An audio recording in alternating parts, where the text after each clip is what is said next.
Hello, everyone, and welcome to another edition of Sonic Coast Coast to Coast with our very special guest, Jon Dobbs. And of course, oh yes, and I should always mention, Malzil is here too. He's also our reoccurring special guest. Or co-host. I don't know. Yeah, I I'm gonna forgot. say, Wow. He just got demoted. Is I was this how gonna you say, found out you this were whole fired? thing was my idea. It was your idea. It was and your I've idea. been demoted to special guest. I don't know. Like you got to get I mean, I don't know. No, I didn't mean. well, in this world, that's kind of what happens to the Yeah. idea people. Yeah. That's what happens in the games industry all the time. Pretty much. That's like little foreshadowing here, I suppose. Yeah. I am joined as always by Malzilla, but yes, our special guest, Jon Dobbs. There's a creator here in Japan named Jon Dobb. Do you know Jon Dobb? I do not, sadly. I am the only Jon Dobbs of this vicinity that I'm aware of. I often get him confused with you. I'm so sorry, but there's That's this guy fine. named. What kind of He does what like kind of an art does he only do? in Japan content, where it's like, and maybe I'm not sure if you're familiar with Abroad in Japan, but No. yeah. So for our or I guess my listeners out there who followed me since the Japan days when I was doing only Japan content before it turned into, all nuisance streaming. There was a content creator named Jon Dobb, but you are Jon Dobbs, also known as Ink Pants. This is true. Could you introduce yourself a little bit for us? Sure. Alright, well, as stated, I am Jonathan Dobbs. Most people just call me Dobbs, it's just easier. There's a lot of Johns in the world. I am a comic book flatter and colorist, predominantly. But I've mostly been working in the games industry for the past 15 years or so in QA. I've done some time at Bungie, I've worked at Nintendo, Sucker Punch, and I'm currently at Microsoft. A lot of really cool experiences working on a lot of different game titles, many of which you've probably played. A lot of fun memories, and some painful ones. But really, kind of just what I do, what brings me joy is just when it's just me and I've got some downtime, just sitting down and putting some colors down on some cool artwork and doing my own illustrations too. I think really what kind of got me started was kind of just doing a lot of Sonic fan art, and I still like to do that myself. But one thing I've discovered over the years is that line art, as fun as it is, and it still excites me to do, and I still love seeing a finished piece, really doesn't fuel me the same way that doing colors is, especially when I'm collaborating with other artists. It is just an amazing experience to kind of work with other people and kind of find colors that work for their lines or whatever.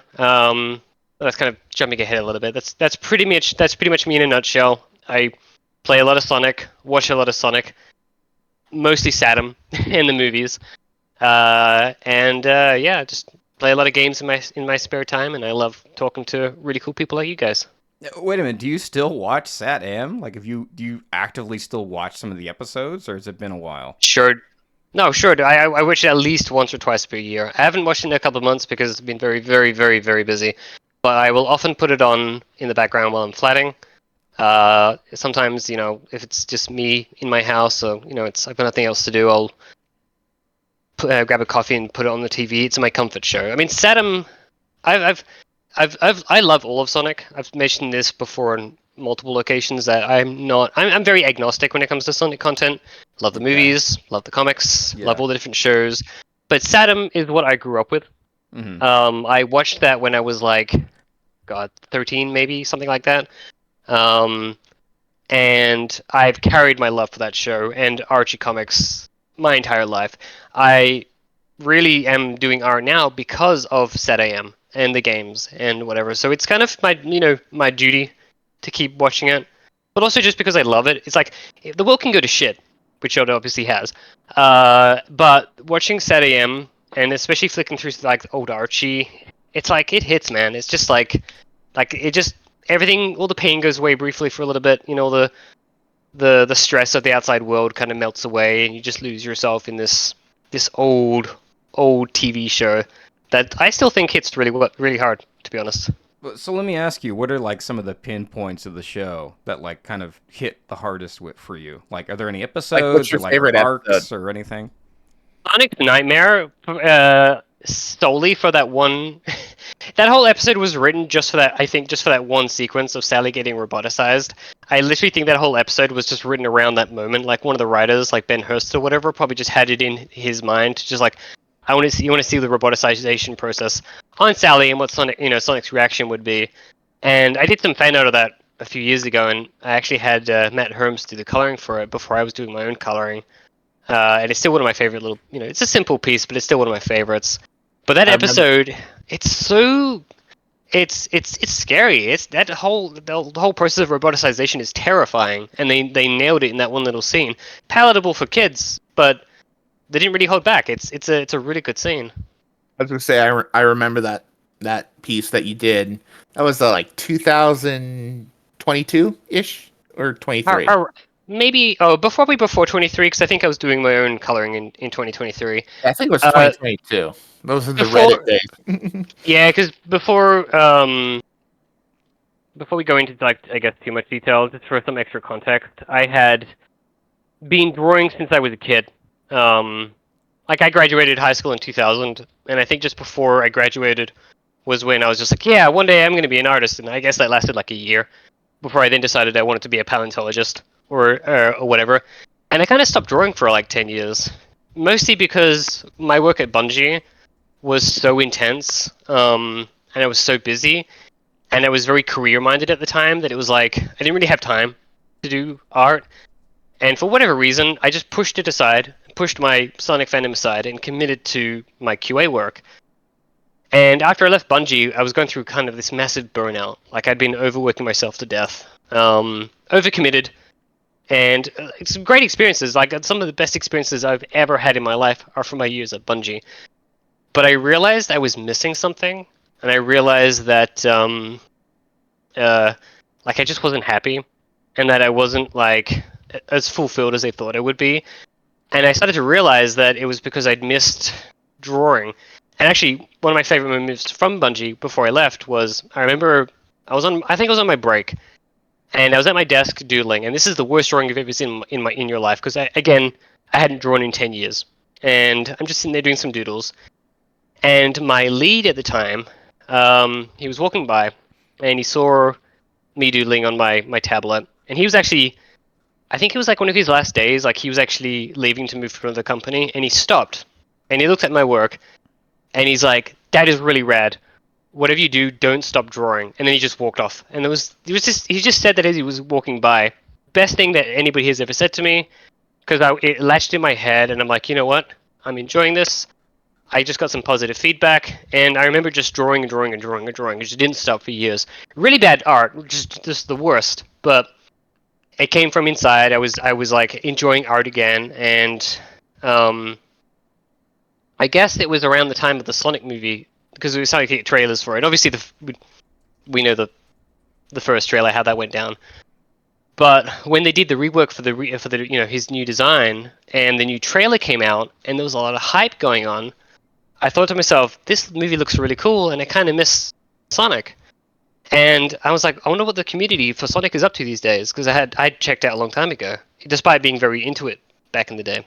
And so I go online, I look up, Sonic movie Reddit or whatever, Twitter probably, and I just saw nothing but like excitement, fan art, and just this buzz, and that kind of just got me going. Like, I want to draw Sonic again. It's been so long. And I kind of started off with Saddam stuff. I did a lot of kind of like Sad AM and Archie kind of like fan art, and kind of just eventually started doing like modern stuff too. But it was really kind of like around there that kind of just reignited my fuel to doing artwork and the Sonic fan art, and it kind of just snowballed from there. And I remember reaching out to Matt Herms, whom I honestly don't even know why I reached out to him. Because I'd seen his artwork for years on Archie, but I'd never spoken to him before. And I think I might have seen him on Twitter doing like commissions for other people. I can't remember. So I took a chance, said, "Hey, do you want to color some of the Sonic stuff I've done?" And he immediately wrote back something online. So just like hell yeah, I love Saddam Sonic, because Matt Herms has always been a he's always held a candle for SatAM Sonic and for Archie Sonic, which I absolutely love about him. And we did a bunch of we just did a bunch of collabs together, and it was kind of from there that it kind of just progressed and grew. And yeah, some of my favorite moments are doing those SatAM inspired pieces, like the scene of Sonic and Sally swinging from the intro sequence, and the Sonic's Nightmare sequence, and a few other things like that, and having a mountain board just to color them for fun. It was just, yeah, it was really cool. Wow, that's quite the story there. So, I mean, if for our listeners out there who might not know what Bungie is, could you explain a little bit to them, like what that company is and what they do? Bungie Studios is the studio that developed Halo series. That's probably what you know, especially if you're a millennial or just really anybody who plays games, you'll know what Halo is. And then after that we did Destiny 1, Destiny 2, and I came on board during the Destiny 1 days. I think it was 2013 or 2014. No, 2013 I think is when I started, because it was tail end of development for Destiny 1. And yeah, I had been working at Nintendo for 3 years prior to that under QA, so I kind of like learned the ropes there. Bungie took it to a whole new scale. Like Nintendo was very entry level. Absolutely fun, and I actually met my best friends there. We are best friends to this day. They paid for my citizenship. But Bungie was where I kind of like learned a lot more technical testing skills. I actually developed the playtest department while I was there, because there wasn't any real playtesting standards. There wasn't dedicated rooms, and I worked to build like some labs there. Got some PCs and some consoles together, and over 7 years was kind of just he's basically in charge of running about 50 to 60 playtests per week. And we just basically just ran through all the different areas of the game, so strikes and raids, PvP, art and stuff like that. The different designers would come in and kind of like check out their content every day, and it was just a blast. But I played Destiny 1 and 2 like a lot when it first came out, obviously because I'd worked on it, very much attached to it. But my close friends, were also very much huge fans of it, and we would play it like daily. But yeah, I think most people are probably somewhat familiar with Bungie. It's very, very prestigious when it comes to game studios in terms of just the games that they've made, like Marathon, obviously. But yeah, that's mostly what Bungie's known for. Okay, so like for someone who might, I'm kind of curious about how you got into games. Like, what is it, that first step? Like, what got you into like, oh, I mean, obviously you said that you played a lot of Sonic games, but you said that you worked at Nintendo first. Like, what brought you into Nintendo? So I moved to the United States in 2009, married my lovely wife who was born and raised here, and she actually worked for Nintendo in the call center. And I remember she just told me that there was a job, because I think I'd only been here for like maybe 6 months or something like that. I can't remember. I had my citizenship or my residency, and then a few months later I was like looking for work. And I think my very first job in the United States was actually folding clothes up at Macy's. Bored out of my mind and hated it, but it was money.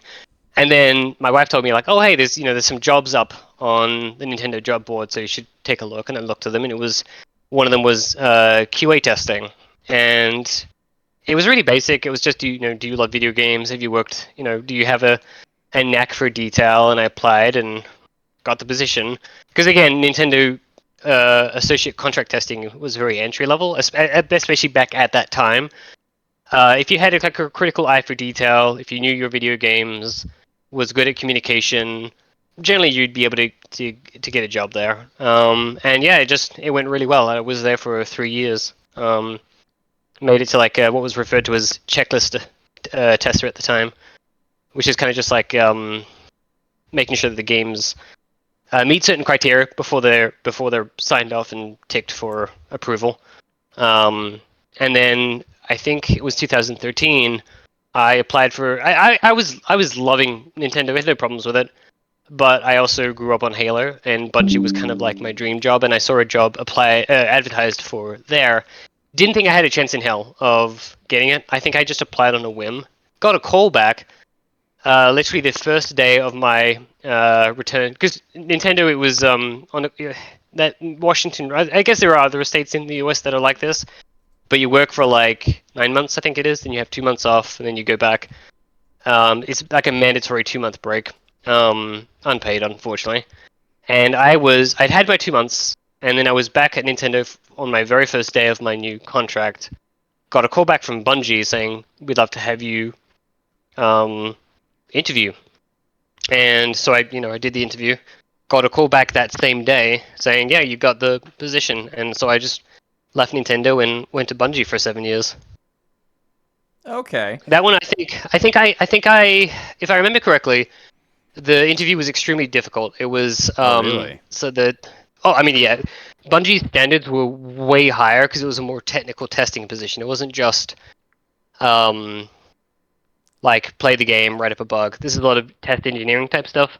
And so what they did was they had the test leads would basically have me do a test. You go in there, and basically you have a whiteboard and some markers, and they're just like, and the only question they asked me is, how would you test a fruit machine? And so basically like a vending machine. Okay. And so I bullshitted for like 2 hours just in front of this whiteboard. I broke it down in my head as quickly as I could. They gave me a minute to think about it. Okay. And me with only my knowledge of Nintendo testing, to go by, it was just like, okay, well, how would I do this? Well, I would break it down by functionality, art, audio, and that would be things like when you press a button, does the button function? Do all the buttons function? When you press the button, do they light up? Do they make a sound? Does the sound sound okay?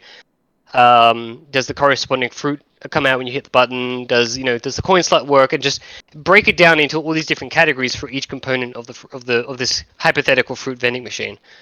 Like, does the power function? If does it run when you take the plug out? It's just all sorts of just random shit that I'm just bullshitting on my head. But there is no right or wrong answer in these type of questions. It's more about, can you think on your feet? How much can you analyze and come up with scenarios that could be applicable? It's more about just seeing how you respond to the question. And I talked for a very long time, and I gave I broke it down as much as I could. And eventually, they were just like, I was like, do you want more? And they're like, no, I think we got it. And they considered me still very green. But I gave enough of an answer that they took a chance on me, and it was 7 of the best years of my life there. Okay. So if we learn anything today, if we get weird questions in interviews, we should overanalyze and explain them. So that really worked.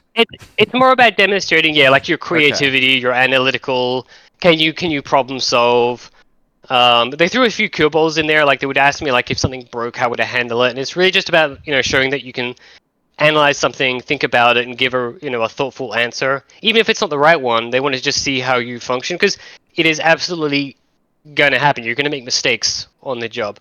But if you can resolve those, if you can think about what happened and how you can fix it, or even how to prevent it from happening in the future, that's fine. So they just want to see that you can tackle these questions and answer them. But yeah, that was kind of a turning point, I guess, for me. That's really interesting, because I remember reading this book called, I think it was called Could You Work at Google or something, and they talked about all the strange questions they asked, like, people who applied for the job. Like, if you were in a jar and you had to get out of the jar, and what would you do to get out of the jar? like you're in a blender, so what do? Right? Yep.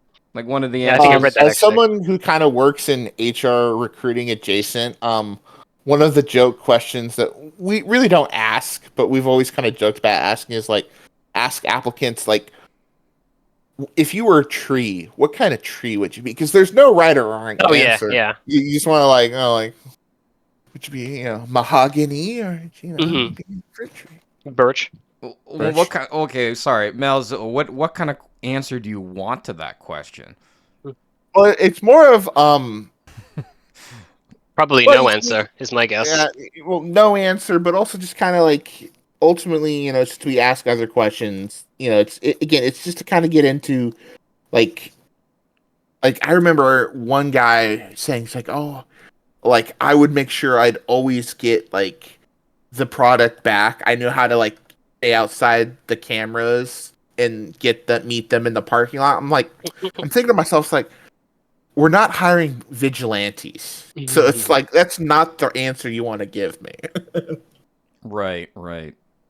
So I want to pivot a little bit more here. I don't know how much detail you want to go into this one, Dobbs, but you said if you need to avoid talking about like personal things or private things, please let me know. But you said that your wife worked at a call center for Nintendo. If you Yeah, if I'm you not going don't to li- go into too much. I'm not going to go into too much Right, information. right, My wife is a it works. Let's not include this, but I don't really want to give any information about my wife or what she does. right, But right. off the record, out. Edit this part out. She's a call center lead for Nintendo. She's worked there for like 15 years. Oh, okay. Well, my question here was going to be where did you meet her instead got you Oh, that's fine. into like okay, so I can leave that part in. I mean, I'll cut that other part out, but I'm Yeah, my you can just ask like this if you wanted to start over this section. You could just ask me how I met my wife. That's yeah. fine. Okay. Yeah, so to pivot back here a little bit, I'm kind of curious about how it is. How did you meet your wife and like which brought you to America, cuz you grew up in where is it? In So I was Austria. born in England. Yeah, I was Okay. born in England in Nottingham, and then I Okay. spent 5 years there before immigrating to Australia, Okay, that's what I thought. specifically I thought you were from Australia. West Okay. Australia. Yeah, I was Western trying to like Australia is where pinpoint I your was accent raised. there, but okay. Yeah, nobody tends to get it. I remember just briefly before I keep going. I actually worked very briefly at Nintendo's call center myself. I actually thought about this.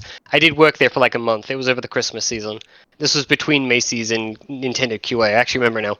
And I remember multiple times on the call, people would be like, "Where are you from?" Or like, "Where am I calling?" And I'm like, "Ma'am, you're calling the United States." And they're just like, "It doesn't sound like it."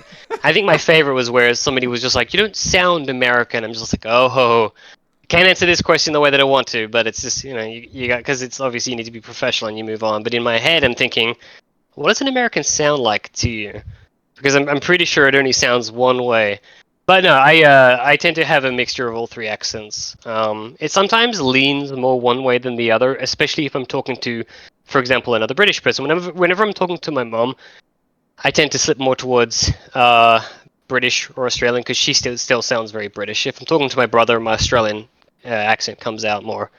Uh, but it is a bit of a fusion of all three. I mean, I've been living here since 2009, so my accent has changed over the years. But to Right, answer your right. question, my wife and I met on DeviantArt all the way back in Oh, like okay. 2005, 2006, Okay. and it was through SatAM and Archie Sonic fan art on DeviantArt. I think we just started communicating and just chatting a lot, and I visited once in 2007, and then I visited again in 2009, and we eventually got married. So yeah, When you say visited, that means the States, yes? correct. Okay. I flew here, and then was just visiting for however long it was. I can't remember now. It wasn't for very long. It was like a couple of weeks maybe. Okay, so you So it actually was my drew very art back then and posted on DeviantArt, is that correct? yeah. I did. This is back when I very first started doing fan art because before I had my long break, I was doing fan art from high school all the way up until just before I guess I started working at Bungie. Because remember, Bungie was kind of just it wasn't the start of my hiatus, but it definitely exacerbated it because I was just so tired from dedicating my entire life to Bungie. But I had been drawing consistently from high school, and then for a few years onwards, and posting all my art on DeviantArt. I actually don't know if maybe my DeviantArt is still up, although if it is, I plan to get rid of it very soon because I just do not like DeviantArt anymore. I don't like its practices, especially when it comes to AI. So it's like I plan to delete my account at some point. But yeah, we back in the day, I basically lived on DeviantArt, and that was where she and I started, chatting and doing artwork together and stuff like that. And Could you like paint us a picture of like what DeviantArt was like back then versus how it is today? Because like yeah, you mentioned that a little bit that now it's kind of more focused on I don't know. I think the overall impression people have of DeviantArt is kind of mixed. I mean, especially now. I mean, yet like you were just saying with the AI thing, is that a lot of mhm. artists are really against the idea that them, uploading AI art and calling it their own. But my Yeah, and understanding of basically using any of your existing artwork to be used for training. Yeah.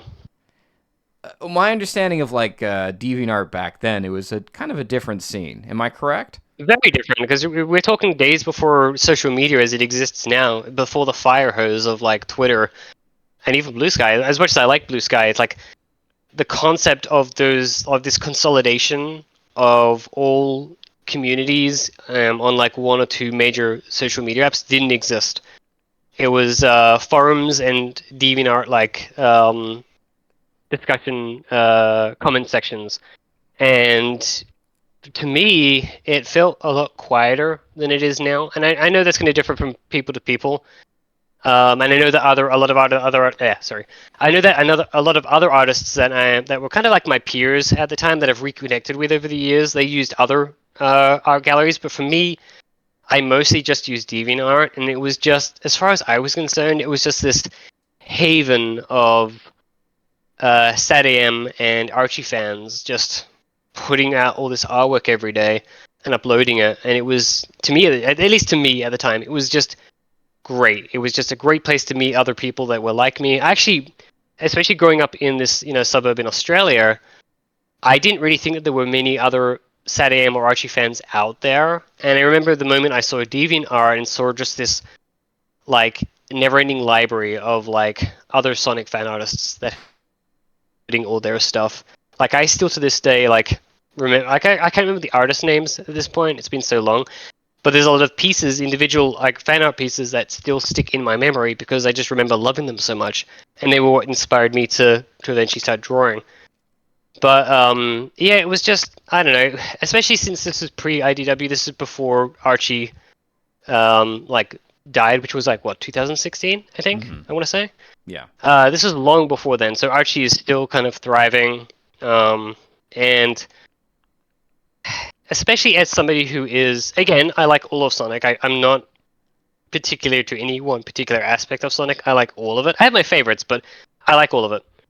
Back then, it was just this great like oasis of like SatAM and Archie stuff, and I could just see it all the time and interact with with some friends and stuff like that. I've actually reconnected over the past couple of years with some other friends who were there back in the day and who were posting SatAM stuff and still carry that SatAM torch as well. And we've reconnected over the years, and reminisced here and there about what it was like back then. But yeah, it was like you had to look people up. You had to look at their favorites. Like you would say for example you found some really cool piece of SatAM Sonic fan art that you liked, and then you look through their favorites and you would find that you'd like, and would kind of just like chain follow all these different pieces by different artists and reach out to them and be like, hey, I like your Sonic artwork. Do you want to share or do a collab? And it was like just great. And then sometimes they would have like forums that they would frequent and they would link you to them, and it was just a really cool way of building communities and joining them.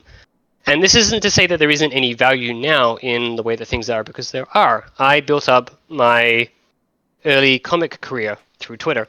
I built up my current network of Sonic fan artists through Twitter. But this consolidation of everyone from all different, I guess, levels of like welcomingness, for lack of a better word, it's kind of difficult to navigate. It's just a fire hose. And I know it works for some. I've never really been a big fan of it. And I think Blue Sky is a big step up from where it operates. But Yeah. it was a quiet. It was easier to kind of like find other Sonic fan artists, and it was just a little bit more specialized, I guess. Okay, so if we learn anything today is people actually do read what you write on Twitter. not just you, but other people. Yeah. Okay.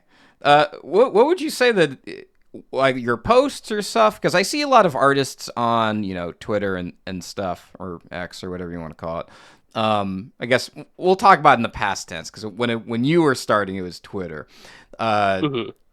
When you were like making artwork on there, because I see some artists that like sometimes they engage, they do lots of talking, and then I just see some artists who just like they just post artwork and they write like a small caption or something. Yeah. Because I remember correctly, you did a little bit of both. You're very talkative, and you also post a lot of artwork. Would you say that kind of went hand in hand? Would that really helped you like build a kind of a network or a group of people that kind of got to know who you were? Yeah, I would say it's necessary because every artist has their own success stories, and they've taken different paths, and what works for one person doesn't work for another. Okay. I know a few artists that just don't really interact with the community at all. They just post their artwork, Yes. and they've amassed a lot of followers because they're exactly what they say they are. They're a Sonic fan artist or an artist in general. They post their artwork, people enjoy them and move on. And people like that are generally just they don't need the engagement. They're happy to just do their post and go about their business. Then you have other artists that are trying to build up, say for example, like a commission network. Like they want to build up like a list of clients. And a great way to do that is to involve your clients in conversation. So like you share with them like polls or ask questions or just get to know them a little bit. Find out what the zeitgeist is. What are people, especially if you're the sort of artist who likes to draw what's currently popular.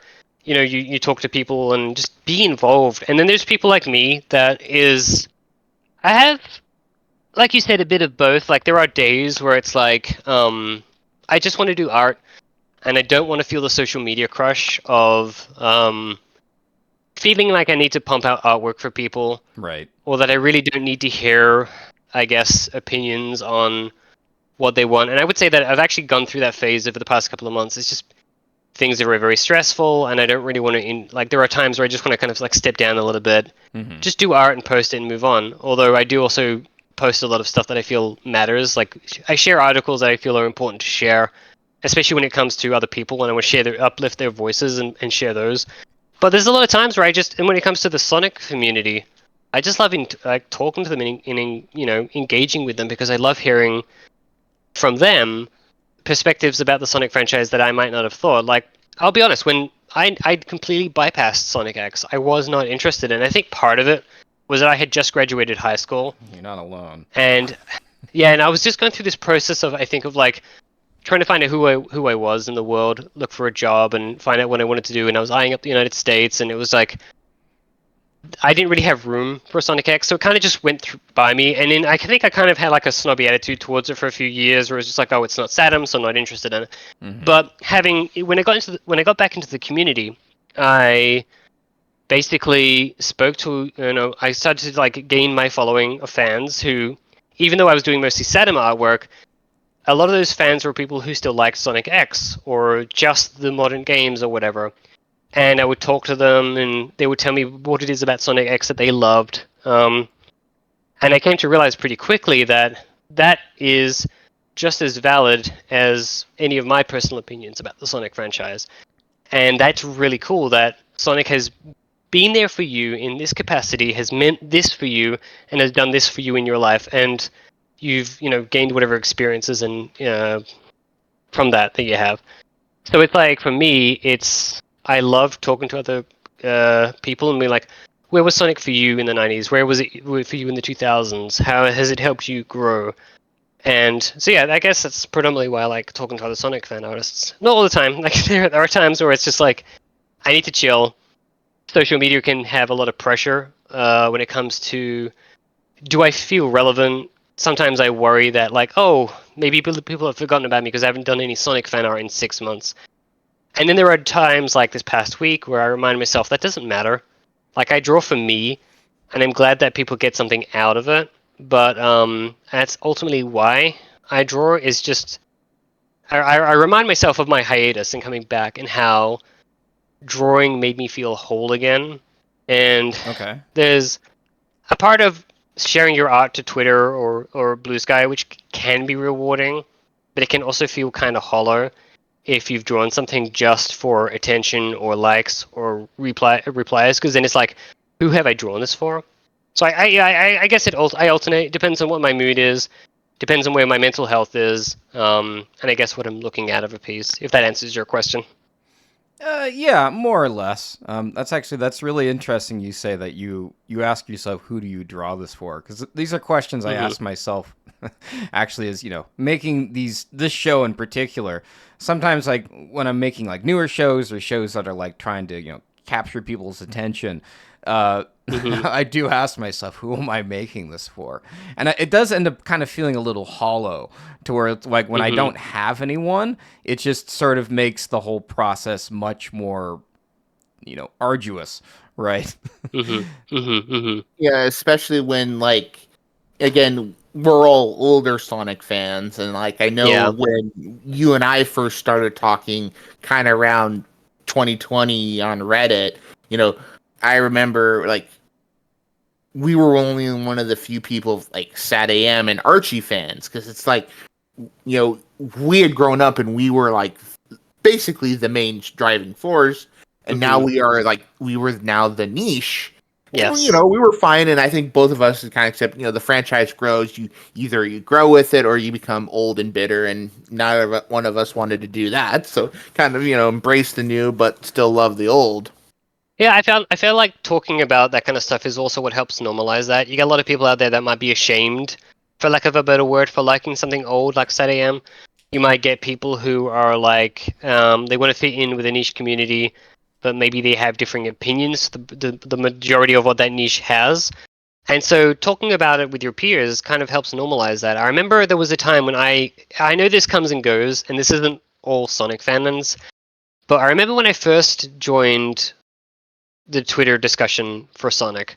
I went from having like I think I had 600 followers just because my account had just been dormant for years, and for some reason, probably bots or whatever would just join, and it went from that over time to like a few thousand very very quickly, and suddenly there was this fountain hose of conversation happening on my timeline that I wasn't used to, and I remember seeing a lot of hate towards SatAM and Archie, and there seemed to be a lot of feuds that were happening between fans, and it was like a pendulum. There'd be one period where it would be all the modern day Sonic fans absolutely just dumping on Saturn fans and saying that they weren't. I actually saw this multiple times. Like, you're not relevant anymore, or nobody likes Saturn anymore. Maybe just like admit that Sonic isn't for you anymore. And it's just very toxic and very alienating.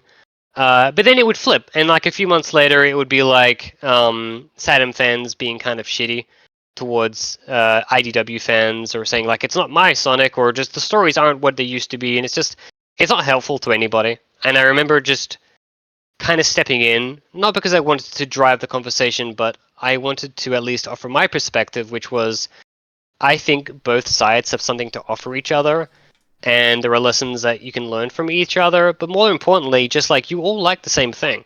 You all like Sonic or some aspect of Sonic. Um, and if anything, it's really exciting to me to hear about Sonic fans who loved a particular part of Sonic that I didn't grow up with, or that I missed out on, or might be running right now and I just haven't paid attention to. And in turn, I found that often that when you have those discussions and you engage in conversations, the flip side happens too, where other people will be like, okay, the thing that I was dumping on might not be so bad after all, or at least not, they might come away saying like not all fans of this thing are terrible, because there was a lot of that happening, like all Saturn fans are garbage, or all Sonic X fans are garbage. It's stuff that you don't really have to engage with, and honestly I don't really recommend it, because you don't have to. It's kind of childish. But at the same time, if there's an opportunity to talk about something, maybe introduce a little healthy conversation to the pool, why not take it?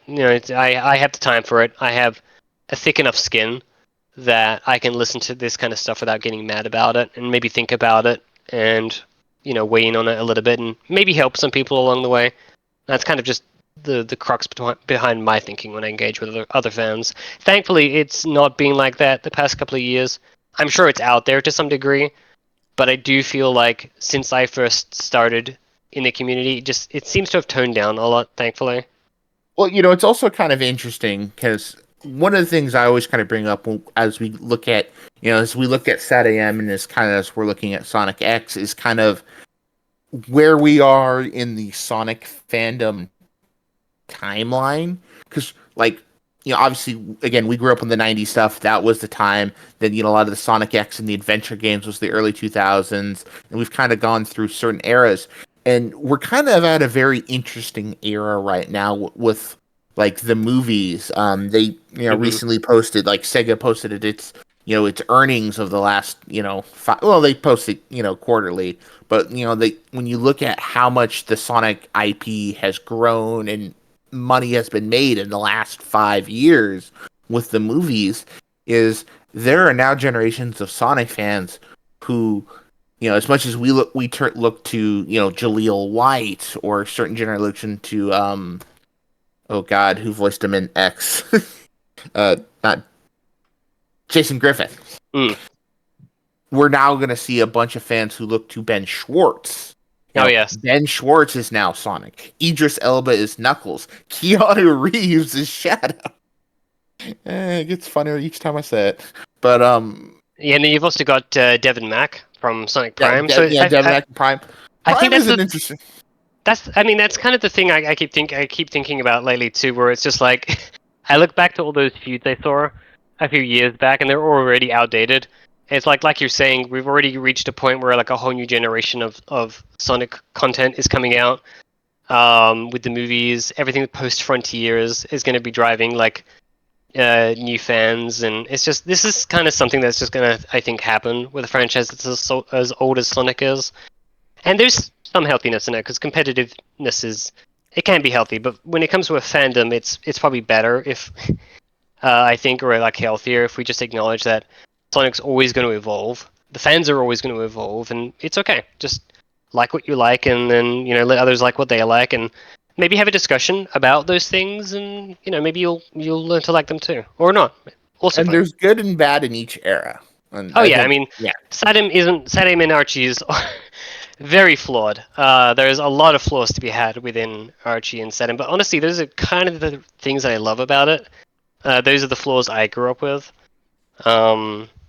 But there's also beauty in some of the flaws, and kind absolutely. of Well, that's kind of what I'm getting at. It's like, especially the like if you just take that literally and look at like the animation style with all their the animation errors and stuff that happened, or the off-modelness, or just the script being so different compared to what you'll get from nowadays. Like, it's so unique, and I think that's something that's absolutely to be treasured, because you're probably never going to see that again outside of say the movies.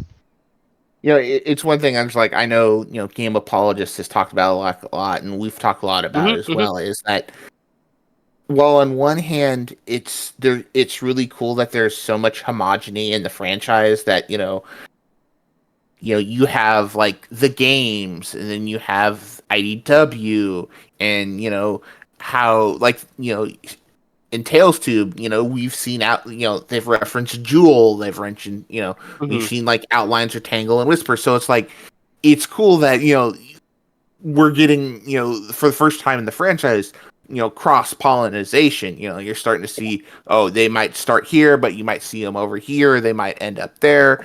I mean, the fact that they had a Professor Victoria billboard in the Sonic 3 movie, that was... Yeah, that was cool. That was crazy.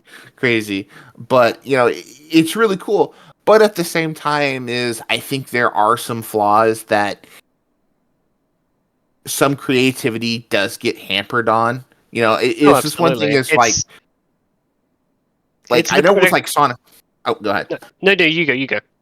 I was going to say, like, where Sonic Prime is just like, everyone's like, oh, how are we fitting this into the canon? I'm like, we can as much as, I get that question, but it also at times is pretty obvious that it was its own thing. So you can let it be its own thing. Like, and that was kind of one of the beauty things with Archie, was that it was dramatically different, but they had built, through all the writers, all the artists, a really crazy little world in franchise. Sure, it wasn't necessarily the games, but I think part of it is it's like a reaction or hyper reaction to a lack of quality control that was happening over the years for Sonic. And so we finally start to get that quality control. We finally get these for lack of a better word, these mandates that kind of like help get Sonic back on track in terms of like its visual style, or making sure that it aligns with the games. And that's very, very important to the brand. But it does it got to a point where I did notice the discussion with some people being that they wouldn't accept any adaptation of Sonic, or they were so, like, they had to tell fans that, like, the thing that you like isn't canon, and it isn't like the games, and therefore it's not really Sonic, and it's bad. And it's just like, these are clearly, I think, for the most part, younger people who probably don't understand that this is just something that's existed for decades when it comes to comics, cartoons, anything that's a big IP, you're going to have different adaptations of something, and that is honestly a beautiful thing. It's to have like something kind of like visualized or kind of just like presented in like a slightly different perspective. Taking Sonic for an example, like Saturn, Sonic Underground, Sonic X, Sonic Prime, they're all different takes on Sonic, and I think each one is really fun. And I don't care if you're like the biggest Sonic X fan in the world. I don't care if you're the biggest Sonic Underground diehard. If you loved that thing, then I am very happy that it existed and that you got to experience it and that it affected you the way that it did in such a positive way.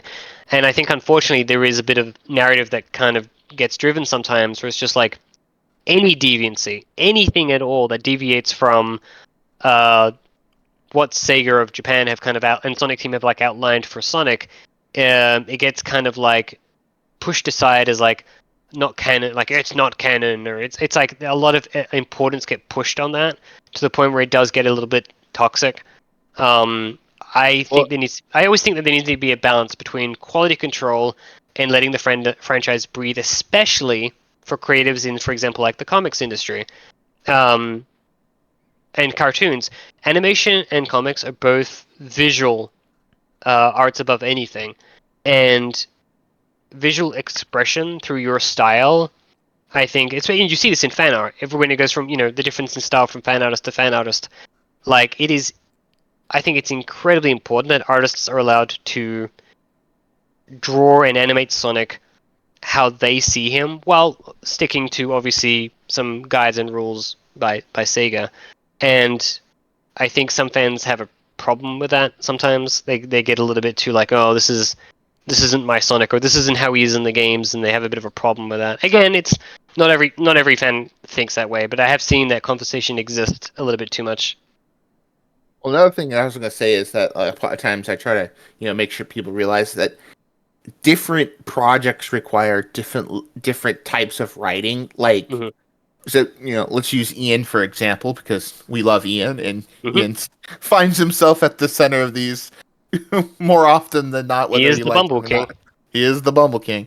Like, when he writes a script for, say, Sonic Frontiers, it's going to be a different narrative writing style than he would be for like the comics right now, or like the Tales Tube shorts, or like Dark Beginnings, because they're different.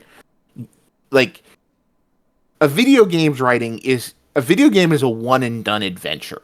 Like, in many ways, it can be a fan's 20th Sonic game. It could be a fan's first Sonic game.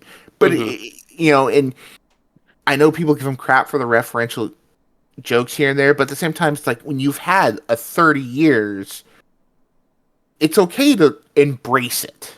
Yeah.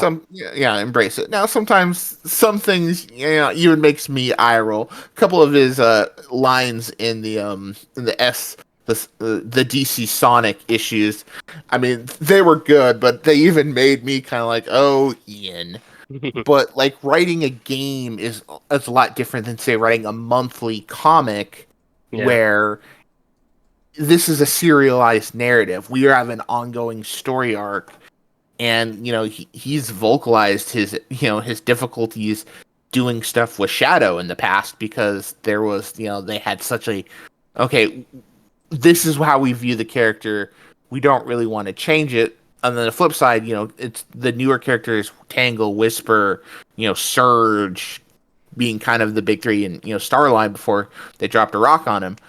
They had a lot more wiggle room to grow and play with. So. Yeah, and it is different, and I think some people are starting to realize that, and there's just some people who just, I think, refuse to accept that. Yeah.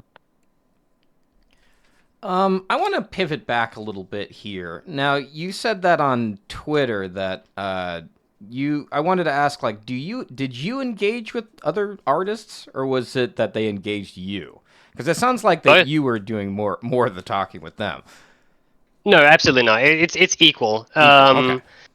Because you have people like just adding you, and then like they might like reply to your artwork, and then like you would reply back, and you build up a friendship. To me, it was and then it was like And oftentimes I would do that. I would reply to somebody's artwork because it would be really cool.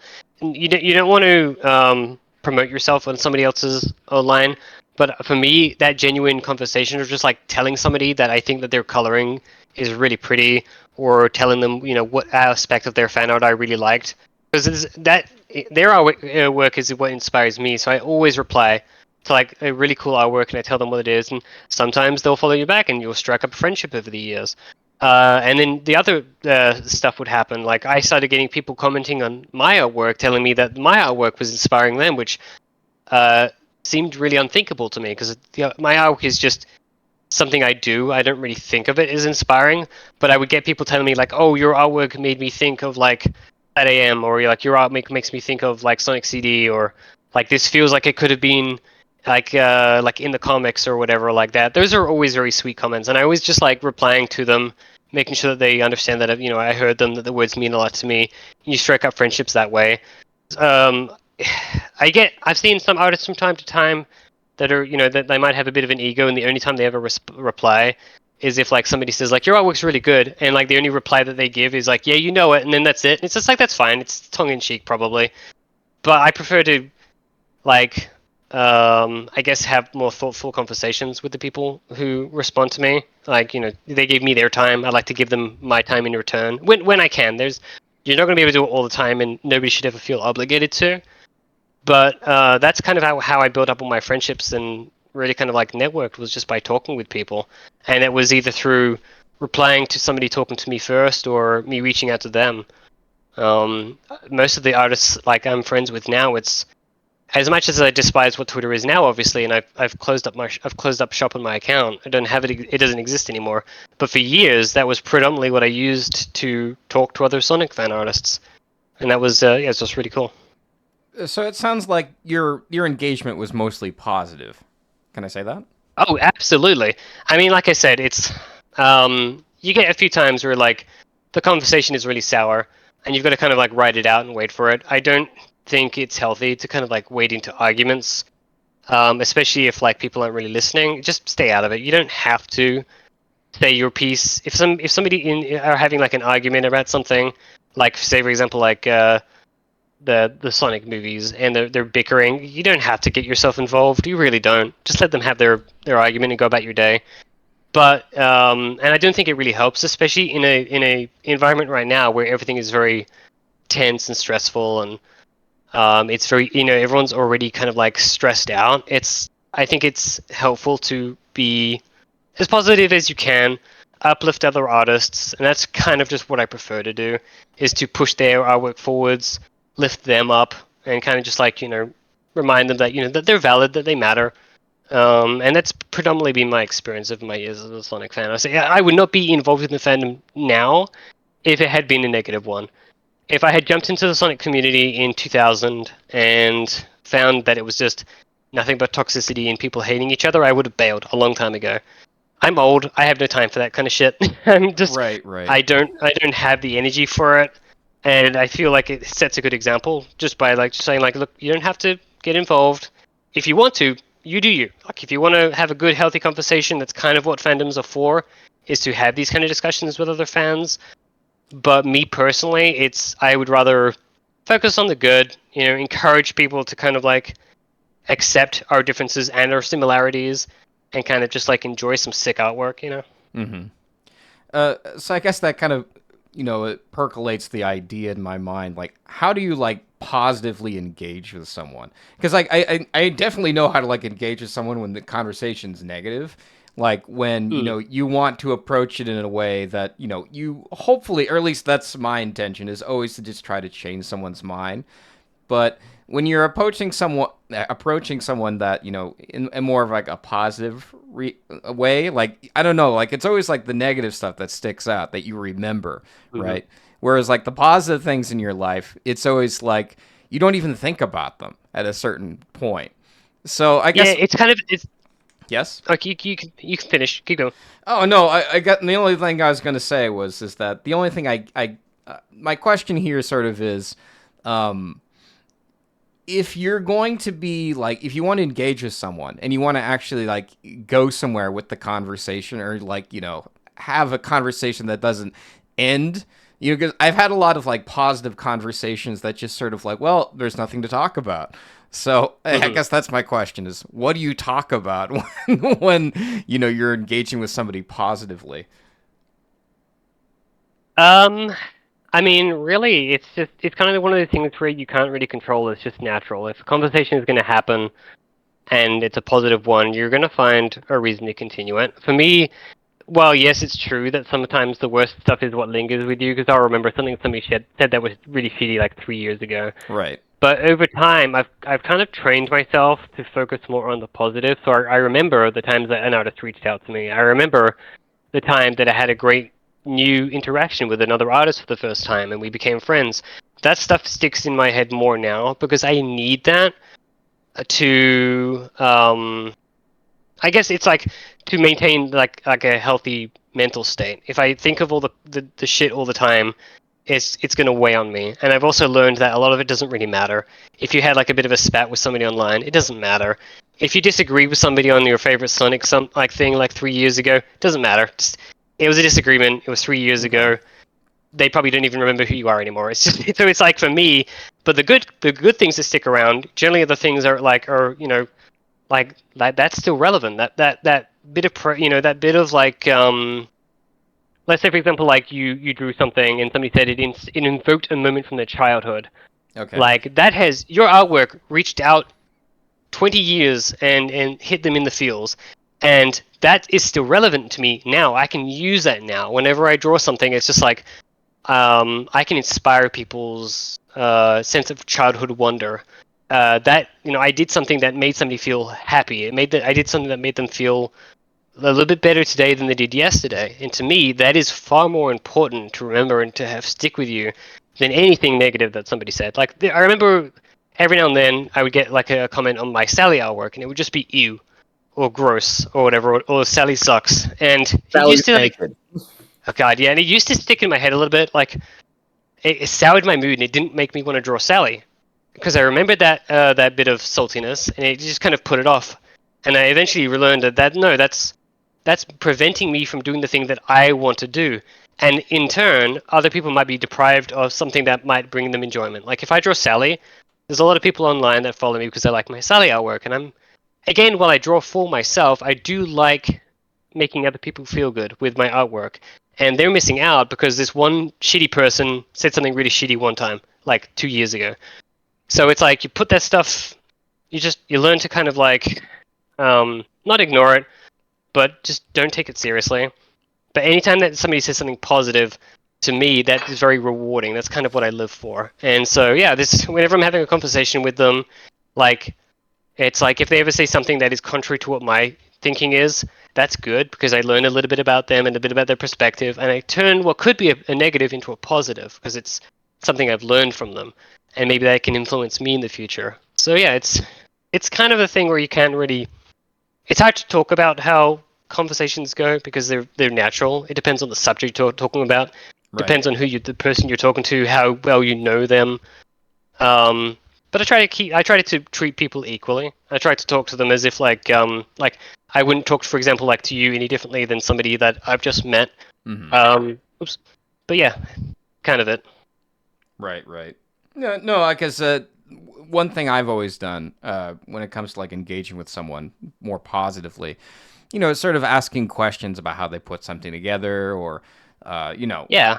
simple things like that. Because sometimes some artists I find like they don't like these questions, or it's sort of like someone being asked a question that like where they say like don't say questions, say statements. You know what I mean? Right? Because they're less intrusive, I guess is the word. Mm-hmm. But if I were to I want to pivot a little bit farther back. Now you said that on DeviantArt, where the place where you met your wife and everything. Mm-hmm.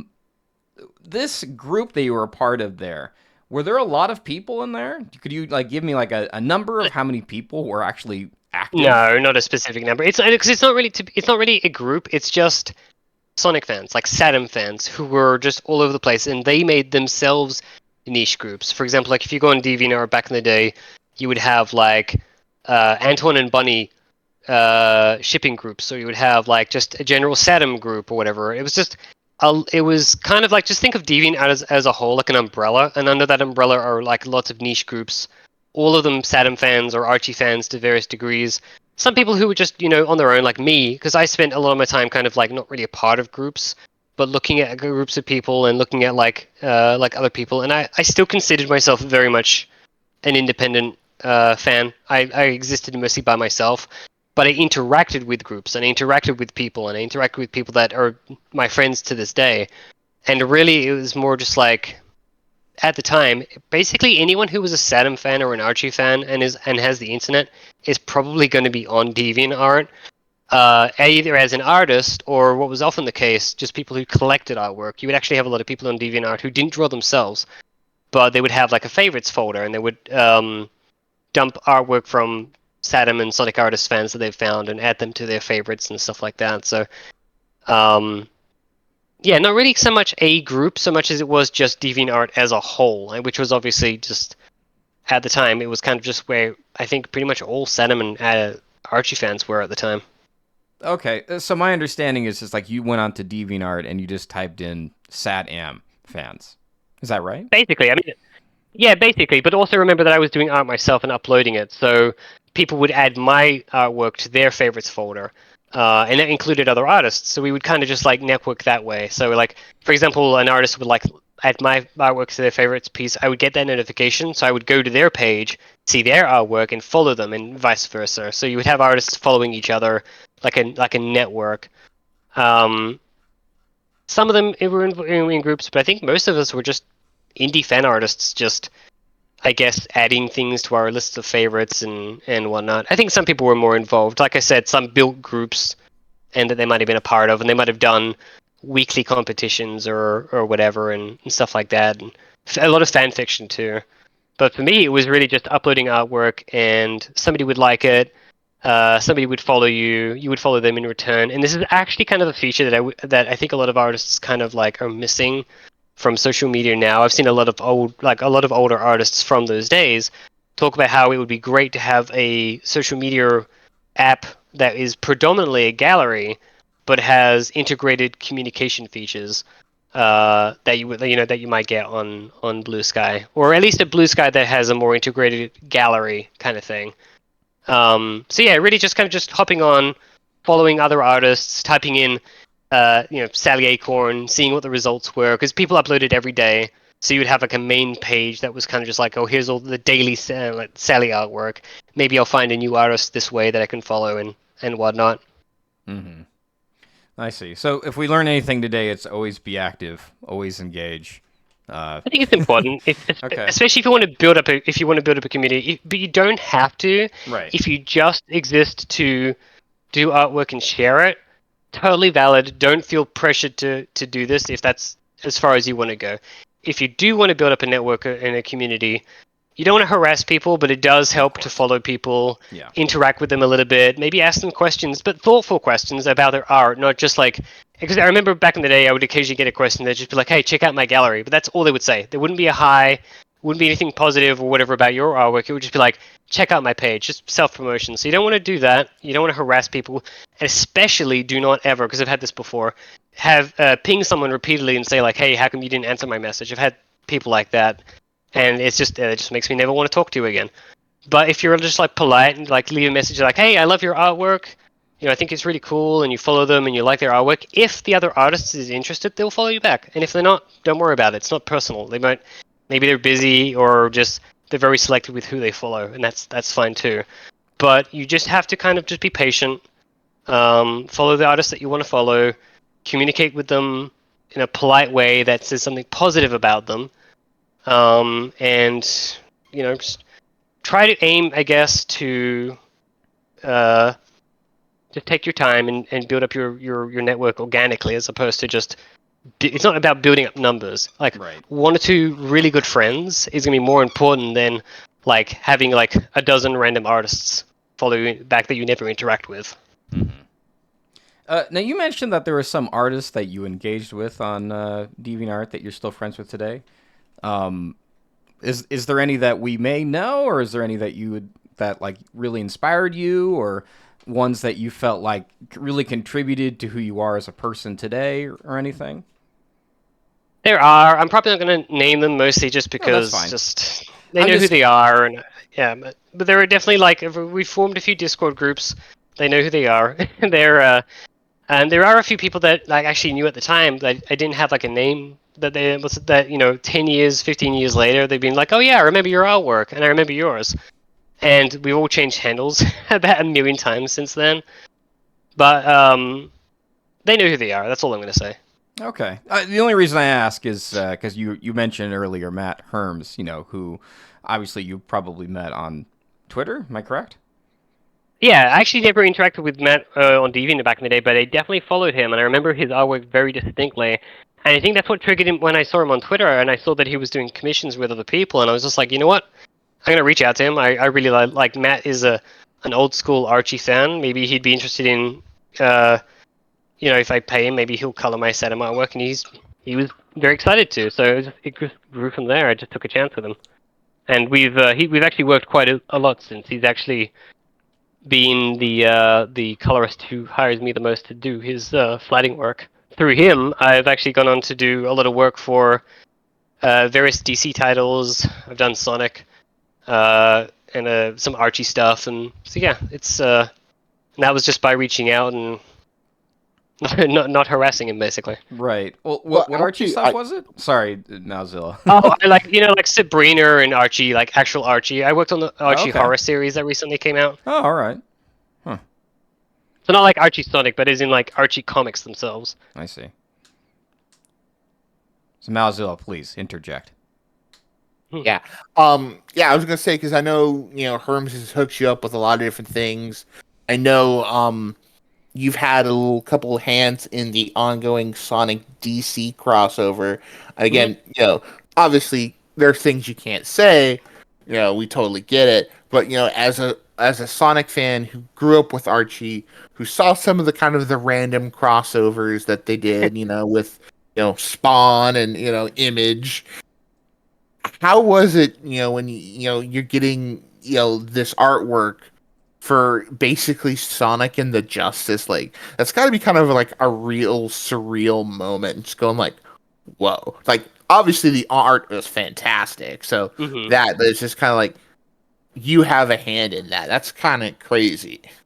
Yeah, on the one hand, it's kind of like you eventually sort of become numb Immune. when you get like when you work on a lot of different properties. Like I started doing stuff for like the Flash and the Green Lantern, which are obviously big products amongst themselves. So you do start to get used to it. It's like, oh, what am I working on today? Stranger Things, very cool. But there's something about the Sonic and DC stuff, especially, that was very, very, very awesome. And I think a lot of it is because it's it is a one of a kind, or at least first of its kind, comic between Sonic and DC. Like outside of like the Archie stuff, this is a very, very big deal. And like you mentioned, Adam Bryce Thomas's artwork is insanely good. And I know Matt's going to kill it when he colors it. So this is a phenomenal piece. This is a very special piece to work on. Out of everything I've done fighting for, that probably was the most special. But also, what was kind of cool was that prior to this, the first fighting I'd ever done was on Sonic. So IDW Sonic is in the bag. But I'd also done a lot of work on the Flash and Green Lantern. So I was joking a lot about this with my wife. That I've kind of trained for this. I've been doing flatting for Sonic and DC products for properties, and now I get to flat a comic with both of them in it. Like I was born for this. But no, it was a very cool project to work on. And I mentioned this on Twitter, but that was the comic I worked on when my power went out for a week, which was awful. Washington State got hit by a hurricane bomb, and my house had no power for a week, and I was like I was gonna hungry. say 'cause I don't think I lost power at all. Oh, During I lost that power big- for a full week. It was cold. Oof. Everything in my fridge was long gone, and I didn't have my portable tablet because it had died a long time ago. So I was kind of stuck. But a friend of mine, one of my closest friends actually from Nintendo, let me stay at his place, and so I dragged my PC to his house and set up my drawing tablet there just so I could finish the comic. And I was working day and night to get it done. It was worth Dedication. it though.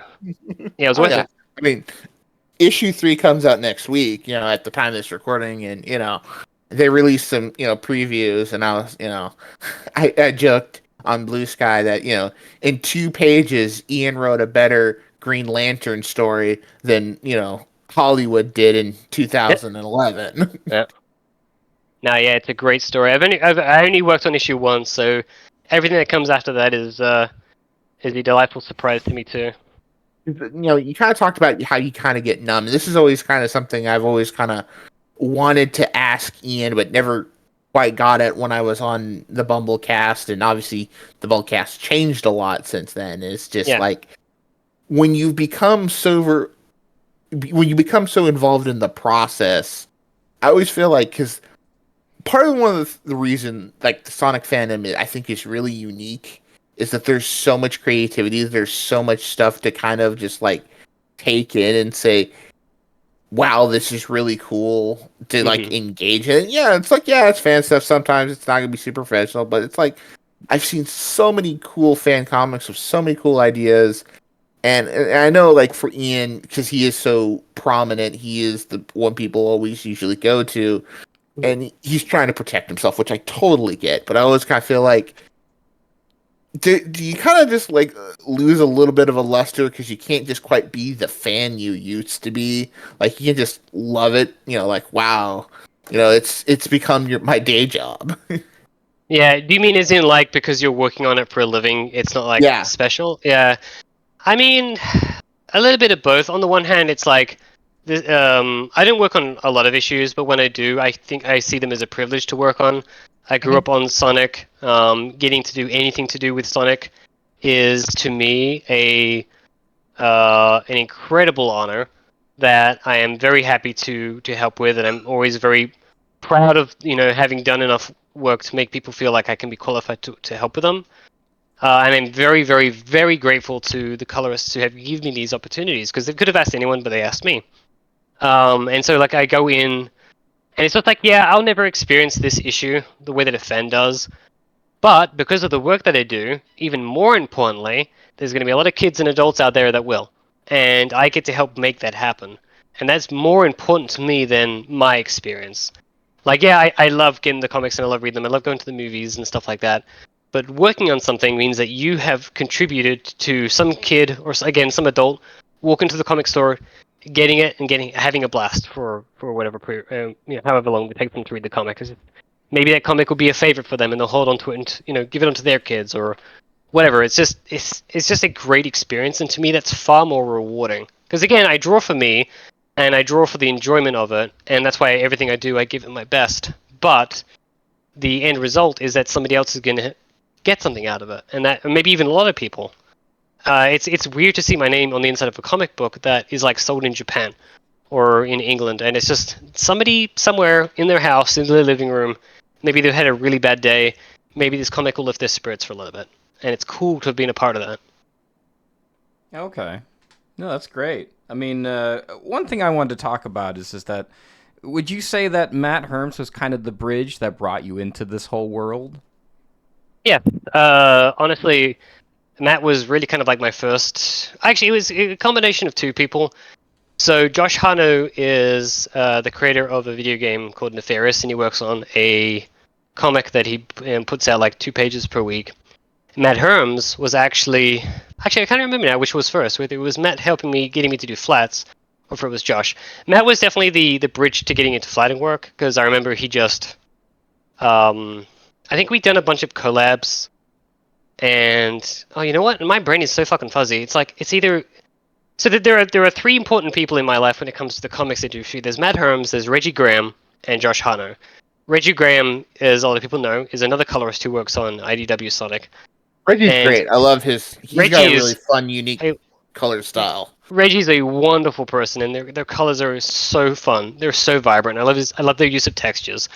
It might have been Reggie first. I remember Reggie just because I'd already made friends with Reggie at some point. We'd chatted a lot, shared our work. I think I'd commissioned Reggie, actually, similar to Matt, to do a bunch of colors for my work. So basically, Reggie and Matt, I'd commissioned a whole bunch over 2 years, I think, to color my stuff. Again, just for personal, fun. I was just like, it would be really fun to have their colors on my line art, and that was literally it.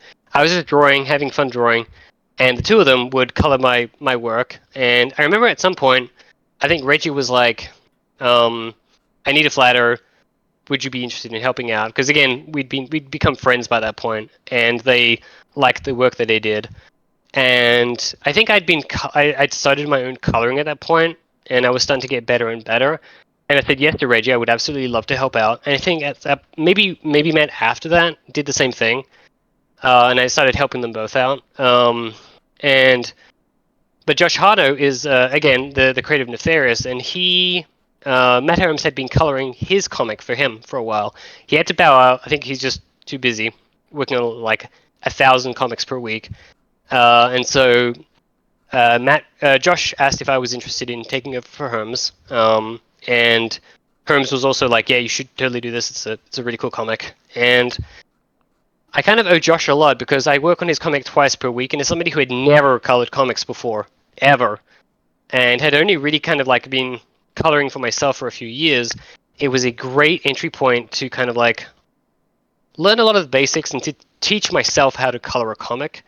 And I learned from Matt, a little bit from Matt, a little bit from Reggie. And so those three people are kind of like, they were kind of like my on-ramp into the comics industry.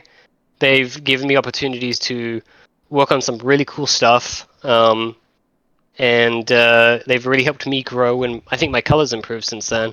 And that's kind of a product of just over the years, not befriending them because just for the sake of, had no intent to work with them at any point. It was really just, these are cool people. We both do really cool artwork. We started chatting after a little while, and it kind of just evolved into kind of like opportunities to help each other, which is really cool. Was it one of these things where they're sort of like, "Hey, do you want to work on this thing with me? I'll pay you." Basically, yeah. Okay. All right. I think Reggie had basically just pinged me over Discord, I think, and was basically like, "Gonna need someone to help me with my flats. Would you have any interest at all in working on Sonic with me?" And I was just like, "Gee, I gotta think about this." And I had a cardiac arrest, and then I got back to him and said yes. So that was that inhuman screaming I heard from the South Sound. Basically, yeah. I remember Reggie was just like, "Cool, I'll let you know in a couple of weeks when we're ready." And I remember just looking at my phone constantly, and I was at Nintendo at the time, and I actually got the ping from him being like, "Yep, got a book ready to go." And I remember just being like, "All right, I gotta do this, or I'm gonna fail, and I'm gonna have to retire and be a hermit somewhere if I do." Right. I have one final question, but I'm gonna let Malzilla go first. If you had any other things to ask John before we close out for today. Yeah, I was gonna say, what is the Sonic thing that you have you're most excited for? What Sonic thing you most enjoyed within the last year or so? You mean Other in than terms Sonic of? Movie 3. Okay, so Just Sonic anything content, Sonic. Sonic content. Yeah, just Probably Sonic Shadow Generations, because it is such a beautiful game. It's incredibly fun, and it is a wonderful. That's just so fucking great, man. I love the soundtrack a lot. I've been playing that a lot. Great Probably the remix. best. Great. Honestly, I like Sonic Shadow Generations far more than I like Sonic Frontiers. Like, don't get me wrong, there's a lot about Sonic Frontiers that I do like, but I like my Sonic games colorful, surreal, and a lot of really cool kind of just like, I think the soundtrack is more my thing. So definitely out of anything that's come out of Sonic recently, that's not the movie, Sonic Shadow Generations was by far my favorite thing. This is not including IDW, obviously, because that's very special to me and it always will be. So, but I'm a little biased, so I'm just going to exclude that from this. Totally fair. I was gonna say one thing that's kind of like, I like Frontiers enough, but I'm also at the point where like I have really no desire to like pick it up and play it again. I never finished the DLC. I heard it was really good. I heard the ending was really good. And again, there's a lot about it that I like. I like a lot of the characterizations. I know a lot of people, for example, hate the way that like Amy and a few other characters were written. I love it. I think Amy sounded. Well, they were great. It was a really good adaptation on Amy's character, and I know a few people are just like, they ruined it, and she's not like really sweet, and she's not like fawning over Sonic. And it's just actually, if you take a little harder look at it, the way that she treats the characters around her. What's those little creatures called? Is it the Coco or something? Like the way that Yeah. she was like, her whole thing was like caring for these things and trying to get them back together and solve their problems. That there is a really modern, respectable, and mature way of dealing, like of showing you like how much Amy cares for anything that isn't like, you know, for things other than herself. She's very like selfless. She's very caring. She's very loving, and she doesn't need to demonstrate this by just purely being obsessed with Sonic. And I think if you don't want that to be in the mainline Sonic games, that's fine. If another Sonic game comes out and she reverts to her, you know, her more typical self, that's great. But as an adaptation of the storyline, because Sonic Frontiers does feel like an adaptation of the story rather than a continuation, Mhm. honestly, I really like Amy in that. She's really good. Her writing is really good. Her delivery is really good. The whole thing, honestly, the characterization, the characters to me is one of the best things to come out of that game, and a lot of that is obviously thanks to Ian. But the rest of the game, it's like it's okay. The gameplay mechanics are pretty fun. There's some kick-ass soundtracks to that game. Like I think my favorite is the hacking minigame music, which I think is the Outrun. I think it is composer. Yeah. But my dog is barking. But Popple. But yeah, I think aside from that, yeah, Sonic Shadow Generations for absolute sure. Okay. Actually, I was gonna say one I was thing going to that's got say me. that I was more on the. I actually didn't like that iteration of Amy, but anyway, sorry, Melzilla. I was gonna say one thing that I'm kind of excited for in the future with, because a lot of times, and this is not a Sega thing, this is a video game thing. You know, it's just like it feels very rare to see, at least, you know, especially for Sonic, it's, you know, since the '90s, that, you know, going from Sonic Frontiers and then seeing like the Shadow Generations campaign build on what they established in Frontiers gameplays wise. They made it better. Yeah. I'm really excited for Frontiers 2 to Yeah. say, okay, we are making, instead of like one step forward, two steps back, or two step forwards, one step back, this is like two legitimate steps forward. It's like, okay, we keep this up. Like, I like Frontiers. I kind of also realized, like, and it's one of those things where it, you know, going through Sonic X is kind of an interesting experience. I like when Sonic has things to interact with. Like, the world of Sonic, whether you want to call it Earth or You'll Be Like Us and you have to pry Mobius from our dead hands.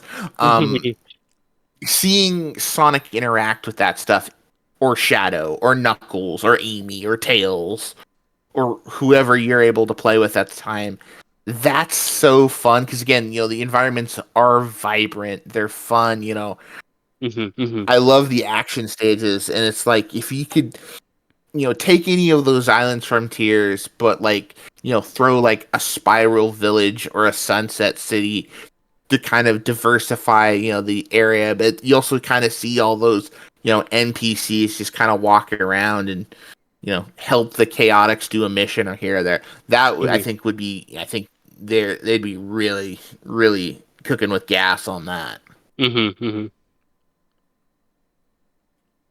Sorry about that, Roger. I had to No, cut in. no, it's okay. It's like sometimes you get an idea brewing in your head, you got to say it, you know.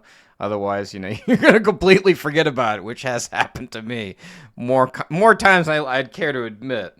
So, yeah, I guess my only last question for you here, Dobbs, here is, now you're a big Sally Acorn fan. Now, I am. I want to ask you, what is it about the character that's important for you? I guess it depends on how you look at that question. Do you mean as in like what has stuck with me over the years? How is she important to the franchise? That kind of thing. Yeah, sure. Just basically an understanding of why you enjoy the character. Sally was one of the first. Again, I was 13 when Saturn came out. She was one of the first characters that I kind of watched on a cartoon that was kind of like this really interesting kind of like, she's basically a Princess Leia figure, and I think to me that as a kid I found that very inspiring. I liked her more than I liked Sonic. Sonic was fun, don't get me wrong, I really enjoyed Sonic. But Sally had this kind of like level-headedness and this strategy to her, and I loved her design. Just the you know, the jacket and the boots is really rad. And I don't know what it is about that design. It just stuck in my head. I've always liked animated characters with big hair, like April O'Neil, and it's just like I guess that and the jacket and like her personality to me, it was just that perfect blend, and it's just stuck with me ever since. And I really enjoyed the way that she interacted with Sonic. I really, really, really think that she plays great against him as not a controlling agent, but kind of like she helps point him in the right direction. It was really cool to have a character where, especially in those days, where Sonic wasn't the answer to everything. He didn't solve every problem. No, like people didn't look purely to him to solve the problems. It was a group effort. Every character inside him I really liked to some, to varying degrees of their input and what they, what how each contributed as a team. And I think Sally was by far my favorite of that group because, especially with her and Bunny, the two of them were just a great combination. But Sally, she was just cool. She was smart. I loved her design a lot, and she has been a part of my life ever since then. I did fan art of her for years, and I think at first I think I just did it because I liked her design. But over the years, especially with the other Sonic characters, especially now, she stands out because of she's a product of her time. You'll always get these new Sonic characters now, and they're all cool in their own right. They're all very neat, but none of them, in my perspective, are kind of like what Sally was. And that's not to say that any of the characters nowadays are inferior. It's just they're very, very different. So I think a lot of it is kind of like this long-term attachment. If Sally came out as a character now, would I care about her? I don't know. But because she's been in my life all these years, since this, the show first aired, I have a very deep attachment to that character, almost as big as Sonic himself. But it just in terms of just her character as a whole, I think she's funny. I think she's very level-headed. She has really cool backstory and lore that's kind of hinted at in the show that was really inspiring. And yeah, I don't know, man. She's just super cool. I like her a lot. I think, it's been so long. Is it Kath Susie that did the voice? Correct. Yes. Yeah, God, her voice fit that character perfectly. I don't know how they would recast her now, to be honest. I think it would be very different. I've thought about this a lot, like how would Sally exist in modern media, and you can do it. She would be a different character, but it would be an adaptation of Sally, and I'd be very curious to see how they do it. But yeah, I mean, I really, know- just I was gonna say there was this one voice actress. Her name is on the tip of my tongue. I think I know who you're talking about. She's I know she, like an established voice actress who said that she was gonna she'd like to voice her. yeah, like I think she, I yeah, remember. this was a few years ago. Yeah, it's like she said I will voice this character one day, and I'm like, because she's pretty talented. Oh God, her name is like on the tip of my tongue. She's doing a bunch of different things, but yeah, it's like the fact that they are so interesting. I'll say this. I do watch a lot of anime, and watching the American voice actor pool just exponentially grow and multiply in the last 15 to 20 years as so many fans who grew up on it's not just the same 10 voice actors voicing 1,000 roles in 1,000 different shows. There's so many, like, there's some really good voice talent out there, and I think there could be some really fun takes on Sally. Yeah. I think what I also like about Sally is that she didn't really have any special powers that kind of like made her stand out. Like she really was on a level playing field with all the people around her. I'm not including Sonic or even Tails to some degree. I mean, it was all everything that her life experiences and everything that had kind of like like all the lessons that she had learned over her life. Kind of like made her the strategist that she is, and I really found that really appealing. But there's also a touch of sadness about Sally, obviously, because everything with her father and the fact that her kingdom is ruled by this techno tyrant, this authoritarian dictator, and I think that And she had her childhood ripped from her. Yeah, I think that makes so. When I say a touch of sadness, it's probably an understatement. I think Sally is a very sad character, but she doesn't let that sadness define her. She doesn't let that stop her. She's very bold. She's very confident. She wants her world back. She wants her kingdom back. She wants her dad back, and she's very caring and sympathetic to everybody else around her. there really isn't any characters in the Sonic pool today that really kind of like stray. There's a few that come close. Like I'm a big fan of Blaze. I think Blaze is wonderful, and I really like Whisper. And I think those characters in the IDW comic especially have like some really cool backstories. But I don't know. It's just Sally is just this very special character that I think I could just draw for the rest of my days. I think she just looks really cool. she's neat. I was gonna say I love seeing, modern, interpretations of like, obviously going from Sad AM Archie to, the post boot design, which is a lot more Sega style influence, to kind of, some of the stuff we're seeing in IDW. Like I made a post on our Blue Sky and our Twitter for the channel of, who's your favorite not Sally in IDW of these almost Sally lookalikes. There's one who, Sally with a perm, and then there's one that looks like, from the Grand Prix saga, looks like, who would, in Extreme Gears. It's like on one hand I feel like, are they taunting us? But on the other hand it's like, nah, it's just, these are just characters, but they do invoke that look.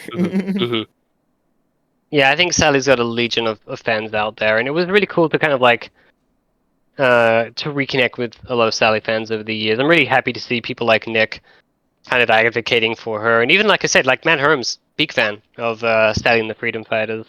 So there's a lot of people out there that still hold a torch for her. I think that Sally means a lot to those people, especially those who grew up with her back in the day. But there's a lot of new fans too. I'm actually surprised every time I see somebody who's like in their 20s or 30s and they're like drawing Sally artwork and they're just like, my favorite character is Sally Aiko, and I'm like, there's definitely a lot of people out there that are rediscovering her, and would like to see her come back in some capacity. Yeah, I think she exists as an element of Sonic that we're probably never going to see again. Not necessarily like herself, but the type of character that she is in the world that Sonic exists in. I think that adds to her being very special. She doesn't have any special powers. She's not part of the game lore, and in some way that helps her because she stands out as very unique. But that design is just second to none, man. I can draw that every day. I definitely need to. It's been a while, actually. Okay, so you think kind of that the concept of what she was back then just doesn't fit in today? Would you say that? No, I think she can fit. I just think she hasn't been fit. But I also think that she would probably be made to fit the current canon and the current Sonic design style. Right. So she would be different by just being made to fit into the current world, which I think is great. I think it would be really interesting to see her adapted into, let's say, for example, IDW or a new cartoon or something like that. We're never going to get Sally how she was, because again, Archie was a very early 1990s cartoon. Visually, everything is very different. And while Paramount have obviously a lot of freedom with what they can do with the brand, I think probably an animated series, or definitely with IDW, there would be more, I guess, work done to kind of like bring her in line with the rest of the cast. And I think it could be done. I think the thing that frustrates me the most is when you see people that are just like, it can't be done. And it's just like, it can. And I think that's actually insulting to any writer or artist who's ever worked on Sonic. Because I can guarantee you, if Sega was to say, can you please put Sally in this comic, even if it takes a couple of weeks or a couple of months to plan ahead, they could do it. But she would definitely be very different. I think she would be made to fit with the current world of Sonic. Her design would probably be updated. And I think probably her role within the world would be different. She probably wouldn't be a princess, or if she's a rebel, like she's probably maybe from like a splinter group or something like that. And I've thought about my ideas for that. And it's like it's a hard line to walk because you're going to get a lot of people that are just like, not my Sally. And I can understand that. A lot of people hold a lot of love for the original Sally, so seeing her presented differently would be difficult. But again, like I was saying earlier, adaptations of Sonic are cool, and I would be okay to see an adaptation of the Freedom Fighters in some degree, even if they were changed. So long as you kept to the core of what they, I guess, their core character traits and personalities, you could mix them up a little bit. You could, put them in the world and see how they fit. Have you seen Chevelle's little? She posts a lot on the Discord. Her little updates to her Sally's delivery service. Have you I seen have. that? They're absolutely delightful. Yeah. I love her little. She shared a lot of like her storyboards with me, and some of the dialogue, and she's super creative, and she actually took one of my ideas and threw it in there for like Roto. So I'm like, hey. hmm Yeah, So, Chevelle but and Draw La Valhalla are a few of my favorite Sally artists out there, and they often draw them, a little bit differently. They have them in different styles, and I think that's wonderful. I've drawn Sally in a few different styles. I don't think I've ever really, I almost never really draw her in her Saturn form. Really, I kind of draw her in my own particular style. Sometimes in different clothing. It's cool. Freedom of expression. exactly. I guess my last question. I guess I do have one final question here before we wrap things up. So you discovered Saddam first, or was it the Archie comic first? Oh, Saturn! I actually didn't realize that there was a comic based on the show until it's been a long time. I remember because I played the games first. Then I was like, I turned on the TV one morning, and I just happened to turn it on right when the intro was playing. And I remember my mind just melted right there. And then it might have been a couple. I don't know when it was. If it was weeks later, months later. It's too fuzzy. But I remember going to the news agency in Australia where just all the magazines were sold, and I was looking for some comics. Can't remember what it was, and I saw just this big font that looked like Sonic, and I lifted the comic up, and sure enough, it was a Sonic comic. And I flipped through it, and my brain just exploded right there. I was just like, I had no idea that there was a comic based on the cartoon, and I started collecting it from there. I think it was actually. Oh, actually, no, it would be a few years later because I think, if I remember correctly, it was early 40s, like maybe issue 41, and I collected from there onwards, and then I Oh, collected okay. some of the. I'm looking at them right now. I have 2 copies of every Archie Sonic comic from from issue 0 or whatever it is, all the way to probably somewhere in the mid 200s, I think. Okay. You still keep But those yeah, as keepsakes, huh? oh, absolutely. I remember my mom called me one years ago, and was like, "Do you want me to get rid of them?" And initially, this was before I was getting back into Sonic. I was No. like, "Yeah." I was like, no, I was like, at first I was like, "Yeah, I probably don't need them anymore." And I thought Okay. about it, and I was like, and I started freaking out. And I called my mom, like, "You haven't thrown them away?" And she's like, "No, I haven't. Still got them." I was like, "Okay, good. Thank God. Just keep them. Don't want them to get thrown away." But yeah, I had them shipped, and I have them on me now.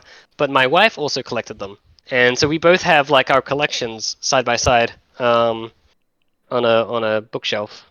Wow. That's I have sweet. them next to my computer. Yeah, I Okay. flip through them every now and then. I absolutely love these comics for all Wait. their. Okay. Continue, please. I don't know.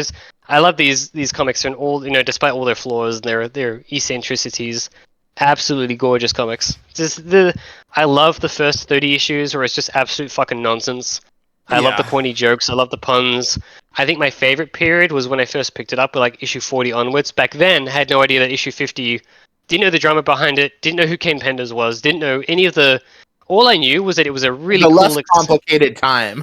It really was. All I cared about was like, wow, this is really cool. And I know that, for example, like Game Apologist has talked about how when he was growing up, he wanted more game elements in the comics, which is absolutely understandable, especially if you're coming from a pure game fan.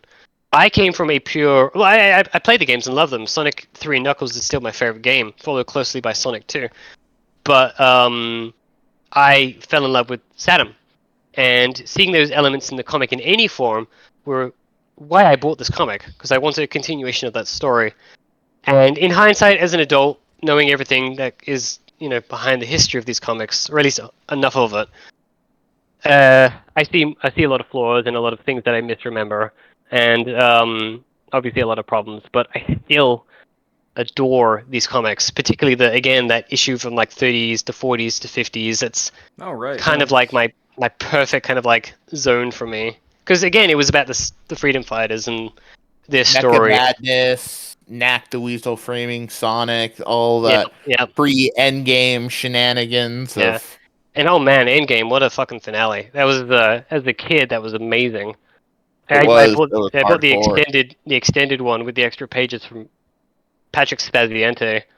I'm so happy they brought him to do at least one cover for IDW. I wish he would come back more, but I don't know. He's been doing his own He thing, is which he is is good the for him. smartest person on the planet and is not on social media. He's a braver, stronger man than I am. Right. So Sure. wait a minute. You were saying that you had a moment there when you said, "Nah, throw him away. I don't need him." Yeah, Why were you thinking that?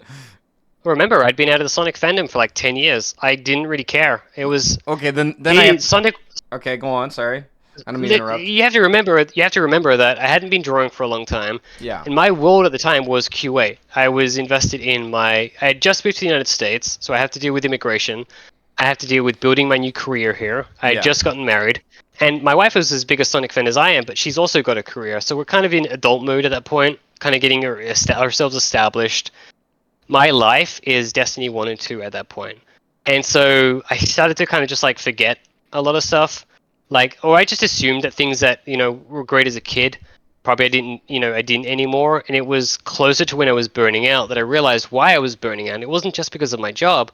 It was because I wasn't really kind of like indulging a lot of the things that brought me pure happiness and comfort, quite like Sonic and a lot of stuff did. So that was kind of just like when I realized, like, hey, I actually need this stuff in my life because this is a big part of me.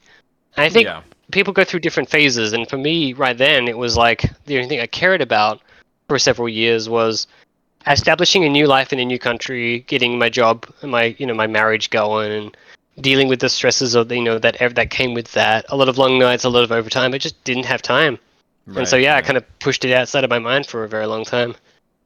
Do you remember what the jumping? Yes. I don't know. I was just gonna say, and that was that's where I realized that now I have like a cupboard full of comics. I have Sonic statues everywhere and plush toys everywhere, kind of making up for lost time. Right. Mind you, I'm only interrupting because I can't actually see you, so I can't get the visual cues like when you're about to finish your thoughts. So. No, you're good. You're good. Forgive me. My question here was going to be actually now I lost my train of thought. Thanks to that. What was your jumping? Yes. No, you keep going. You keep going. Okay, what was your jumping off point for Sonic, like the 10-year hiatus?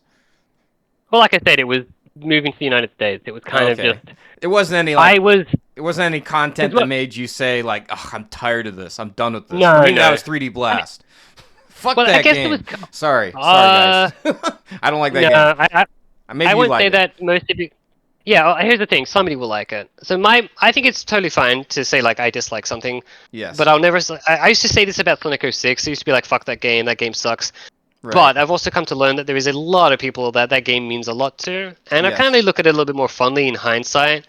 For me, Sonic 3D Blast, before I go back to the jumping off point, was a game I definitely didn't really like in a lot of ways. But when I think of Sonic 3D Blast now, I think of the music, I think of myself as a kid, sitting in front of my Sega Saturn in my bedroom probably at that point, playing this game every day, reading Archie comics, and it reminds me of a better time in my life. Or at least a time that was very special to me, when all I had to worry about in the world was Sonic. And so the soundtrack to that game and the visuals spark a lot of nostalgia. And I know that doesn't really speak to the quality of the game so much as it is what that game means to me, I guess. Because as a game, I don't think it's a great game. I don't think it's a game that I could replay without kind of like finding some amusement in. But I know that maybe somebody else really loves that game. I don't know. For me, it's definitely not the Sonic game I want to play. But for me, if there was a jumping off point in terms of games, it was probably a 6. That was probably the point where I started to think like, oh, these games aren't for me, and this is the direction that they're going in. And that just coincided with what was happening in my life and moving out. Now, obviously, it was a few more years before I moved to the US, but Sonic 06 at the time disappointed me. And I think I'd fallen off the comics pretty recently, and I was going through a pretty messy point in my life myself. Just there was a lot going on. So that was kind of just where Sonic I pushed Sonic to the side and just did for a very long time after that.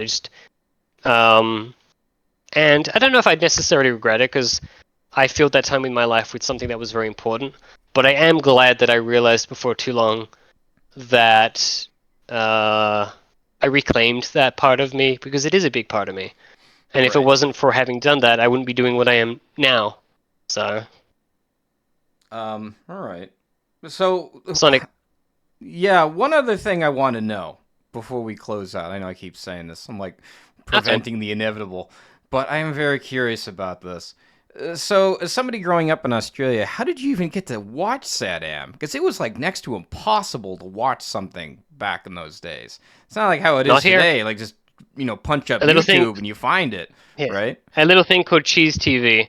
So Cheese back in TV. Okay. So we didn't have any of the Cartoon Networks that the United States had, obviously.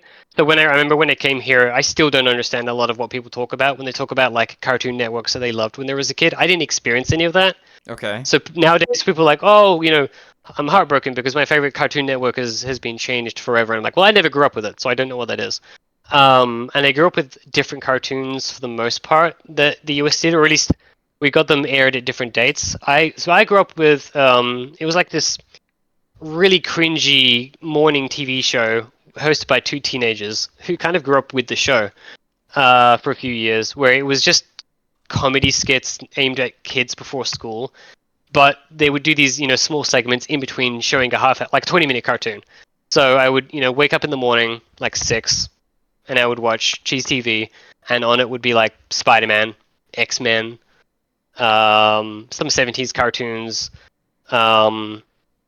And one of those cartoons just happened to be, and I was watching Cheese TV one day, and it just happened to be, I turned it on right when Sonic aired. We didn't get it on Saturdays, actually. We got it during the weekday, which is actually kind of funny. That's why I didn't realize for the longest time what Saturday meant, because to me Saturday AM didn't mean anything, because this show aired on the weekdays for me. So, but yeah, no, I caught it on a really cringy cartoon, cartoon compilation show called Cheese TV. Interesting. And I imagine the comics themselves were at a local comic book shop. Didn't really have any comic shops. Oh, Whereas it was, okay. I don't know what you would call them here. There were news agencies, so you would go there and they would have all your daily newspapers, weekly newspapers for grown-ups. But they would also have a magazine section and comics sections. It was pretty big. It was in our local shopping mall. Mm-hmm. And I remember for years, my mom actually would always keep an eye out every month. Every time she went shopping for magazines, she would keep an eye out for the latest Sonic. She would give me a call and say, "Hey, do you need issue 52?" And I'd be like, "Yes, please."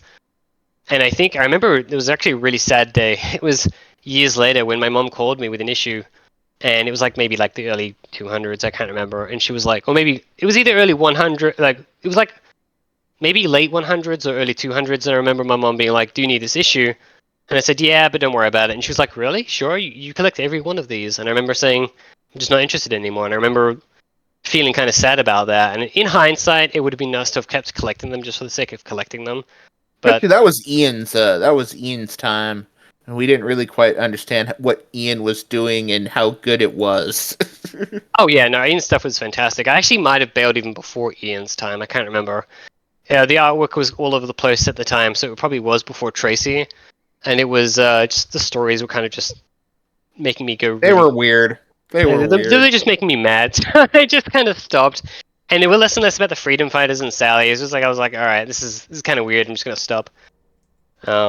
Maybe that's a good thing because it doesn't dilute my memories with a lot of stories that I don't care about. However, I did miss out on Ian's run until much later in life, and I've gone back and I've read those, and they're incredible. Tracy's artwork is really good. It was basically a game changer, and obviously Ian's stuff got things really back on track.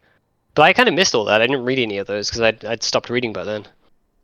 Yeah, every time I see Yardley Tracy post a new print on social media, and I'm just like, the dude has it. He's Yeah. like, Sega could employ him right next to Tyson in just term of character design, and Mhm. he's just that good. Yeah, no, he's the best at what there is at that. I love him. His stuff is great. Well, I think that's probably a good place to end it. Unless there's anything else you'd like to say before we go, John? No, this is really fun. I always enjoy talking about Sonic, especially Sad AM and things that mean a lot to me. I was thinking about the question about what makes Sally great, and it's like I don't really know if I answered that question very well because honestly, Sally is just she means so much to different people. I think most of us just inherently love her for a lot of different reasons. Maybe I'll maybe I'll answer that question in a future drawing or something like that. Maybe I'll give her another drawer this weekend. Has nobody asked you that question before? Not really, because I think a lot of people I talk to just love her already, and those who don't like her don't really talk about her. So it's just like, I don't really think about it. It's just a lot of those things where it's just like there's a lot of things in my life that have a lot of meaning to me, and I understand it, and that's all that really matters. And I guess nobody's really asked me, like, why do you like Sally? Because, I mean, I don't know. She's just really cool. You failed the So, job yeah. interview. That's all I'm gonna say. No, I'm Yep. joking. I'm kidding. Yep. I'm kidding. I'm kidding. Rats.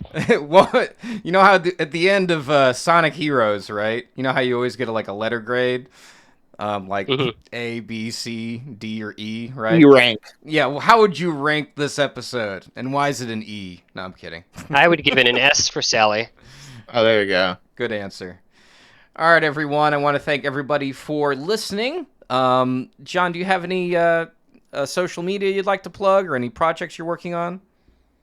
Yeah, you can find me on Blue Sky at I think it has an at. It's Jon Dobbs art.bsky.social. And that's just JON. There's no H. Everyone always spells it with a H. I can guarantee you there is no H there. Just Jon Dobbs art. You can find me pretty easily. I don't really exist anywhere else.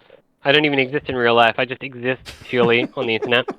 You heard it here. But yeah. Ghost in the machine. Yes, I am a ghost in the machine. No, I'm working on a lot of different things. I'm working on some personal art right now.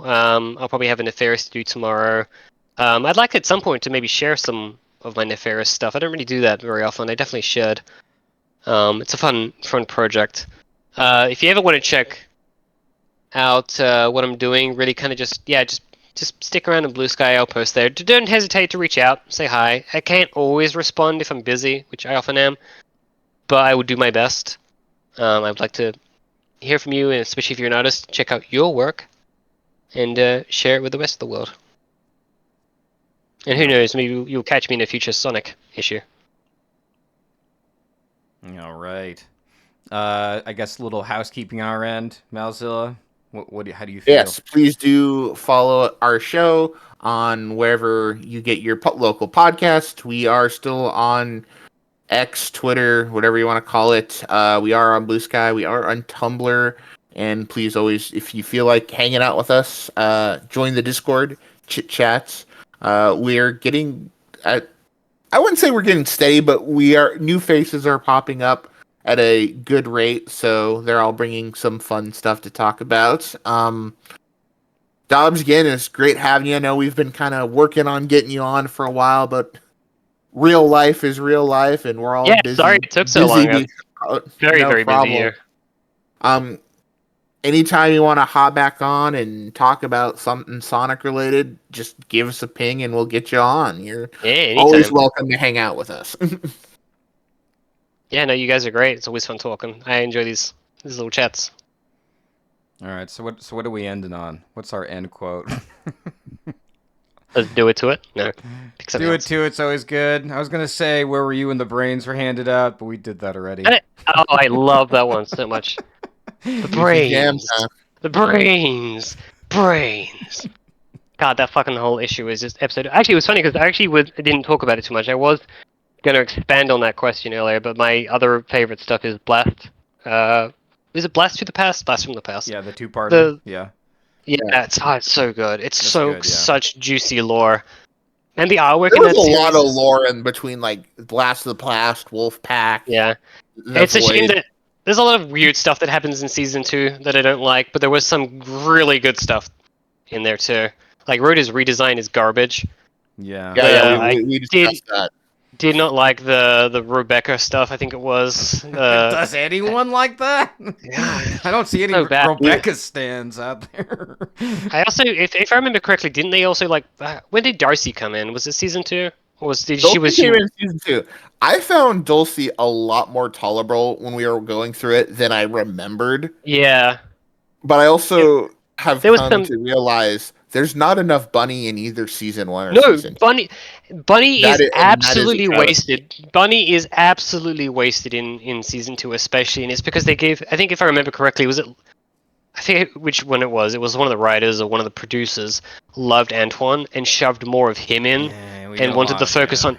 They wanted to focus on him and his comedy, and so Bunny kind of got shafted, and it's such a shame because Bunny is such a rich character to pull from. Like she has so much like trauma and like background like history that they never explored. Like a little bit, like when she's like, she doesn't she gets de-roboticized at one point. It was just, and it's like you could play more on that, but it's like they don't. And then in season 2, it doesn't really go anywhere, and it's all because of fucking Antoine. I love Antoine more in retrospect. When I was a kid, I fucking hated him. I hated him so much. Like I wanted to kill him. But looking back, I look kind of fondly on him. Wow. Okay. No, I hated Antoine. I thought he was Yeah, that's why obnoxious. the comics came in and rescued both Antoine and Bunny. From Absolutely, scrap. they are a gem in that comic. As a kid, I just thought Antoine was obnoxious. I didn't like his humor. He was loud, gibbering, over the top, and Once he got over Sally, he became a lot better. that was the big thing too. Is I was very protective about Sally, and it was just like having Antoine constantly just kind of just like pine over her got really fucking old. But looking back as an adult, I kind of look upon him a little bit more fondly again, especially because of the comics, like the issues where like he gets fucking blown up by Metal Sonic, and then was in like hospital, and then kind of almost got like fucking murdered by Silver or whatever. Just great stuff. But and them getting married is perfect. I actually did a lot of fan art, I think, back in the day of the two of them. But yeah, it's oh god, that show, man. This is why I was sad that I missed the episodes where you were chatting about it. Would have been a really good time. We could always have a retrospective and again because we do Yeah, at meet some like point, yeah. Sad Am fans all the time. There's new ones Yeah, always no, popping up. So what I'll probably do is I'll probably give it a recent watch, brush up on the issues, and then we can have a chat on it. 'Cause, oh god, I fucking love that cartoon to death. well, I end on a Antoine Oh, quote, but I feel like I'd offend you, so I probably won't.